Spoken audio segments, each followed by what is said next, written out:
எங்கள் தோட்டத்தில் விளைஞ்ச தர்பூசணி இன்றைக்கி தான் கட் பண்ணுறோம். தட்டி பாருங்க. தட்டி பார்த்தா கண்டுபிடிக்கணுமா? இன்றைக்கி அதை வெட்டி சாப்பிட போகிறோம். ஓகேவா? அதான் வெட்டி பார்க்கலாம். நம்ம கடையில் வந்து காம்பு எடுக்க மாட்டாங்கல்ல, எப்படி இருக்க தெரியல. பழுக்கவே இல்லை. எப்படி பாருங்க. வா, சும்மா ஐட்டம் டேஸ்ட் பார்ப்போம். எங்கே நல்லா இல்லை, செம்மையாக இருக்குது.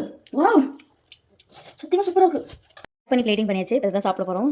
நினச்சி கூட பார்க்கல இவ்வளோ டேஸ்ட்டாக இருக்கும்னு. நான் வெட்டும் போதே இந்த இங்கே மேலே சாப்பிட்டேன், இந்த இங்கே மேலே சாப்பிட்டேன். செம்ம டேஸ்ட்டாக இருக்குது. நம்ம தோட்டத்தில் பறித்த தர்பூசணி சாப்பிட்டு எப்படி இருக்குன்னு சொல்லுங்கள். இதனால வச்சுக்கோங்க. மியூசிக் எப்படி இருக்கு? செம்ம டேஸ்ட்டாக இருக்குது, சூப்பராக இருக்குது. நல்ல இப்போ கடையில் வாங்கிடுவோம். அந்த அளவுக்கு